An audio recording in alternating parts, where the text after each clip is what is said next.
കർക്കിടകല്ലേ, അപ്പോൾ നമുക്ക് കർക്കിടക കഞ്ഞി ഉണ്ടാക്കാം. കർക്കിടക മാസത്തിൽ സാധാരണ മഴയാണ് കണ്ടുവരുന്നത്. സോ ഈ മഴ ആയതുകൊണ്ട് തന്നെ ശരീരത്തിനൊന്ന് ചൂട് പിടിക്കാനും കുറഞ്ഞു വരുന്ന ദഹനശക്തി ഒന്ന് കൂട്ടിക്കൊണ്ടുവരാനുമാണ് ഈ കർക്കിടക കഞ്ഞി കുടിക്കുന്നത്.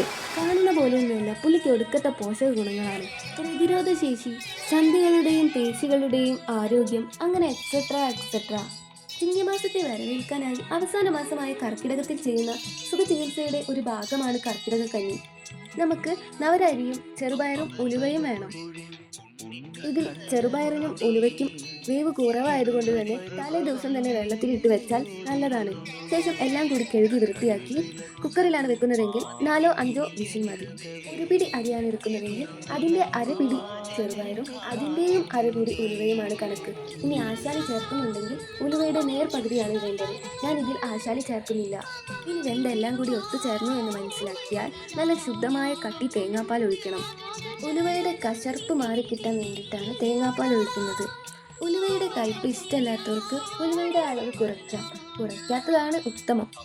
ഇനി നമ്മുടെ കഞ്ഞി ഔഷധ കഞ്ഞി അല്ലെങ്കിൽ മരുന്ന് കഞ്ഞിയാകുന്നത് ഈ പറയുന്ന കൂട്ടുകൾ കൊണ്ടാണ്.